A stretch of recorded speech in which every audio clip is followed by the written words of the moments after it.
મહુધા વિધાનસભાની અંદર અમારા વૃદ્ધ અને મક્કમ મુખ્યમંત્રી શ્રી ભૂપેન્દ્રભાઈ પટેલ સાહેબ અને નાયબ મુખ્યમંત્રી શ્રી હર્ષ સંઘવી સાહેબના નેતૃત્વ હેઠળ આજે રાજ્ય પરિવહન મંત્રી તરીકે શ્રી હર્ષ સંઘવી સાહેબે 182 ધારાસભ્યોને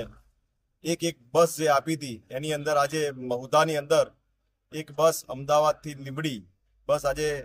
આપી છે. એ બદલ હું રાજ્ય સરકારનો અને મુખ્યમંત્રી શ્રી અને નાયબ મુખ્યમંત્રી શ્રીનો હું આભાર વ્યક્ત કરું છું. ત્યારબાદ આજે મહુધાની અંદર 23 રિક્ષાઓ જિલ્લા ગ્રામ વિકાસ એજન્સી દ્વારા ટોટલ 53,55,000ની આસપાસની માતબર રકમથી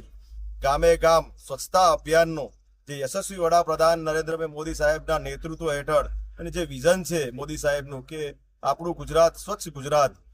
એ ફાળાથી આજે ગામે ગામ ઈ રિક્ષાનું લોકાર્પણ કરવામાં આવ્યું છે. અને એ ઈ રિક્ષા દરેક ગામની અંદર 23 ગામોની અંદર આજે અહીંયાથી સૌ કાર્યકર્તા, મારા સંગઠનના પ્રમુખ, મહામંત્રીશ્રીઓ અને સૌ વડીલો અને સૌ કાર્યકર્તાને તાલુકા પંચાયત પ્રમુખ, ટીડીઓ શ્રી, મામલતદાર શ્રી તેમજ સમગ્ર તાલુકો આજે અહીંયા હાજર રહી અને યશસ્વી વડાપ્રધાન નરેન્દ્રભાઈ મોદી સાહેબના આ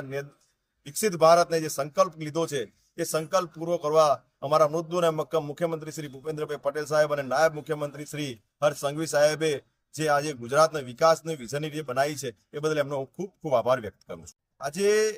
સ્વચ્છતા આજે ખૂબ જરૂરી છે અને યશસ્વી વડાપ્રધાન મોદી સાહેબે આજે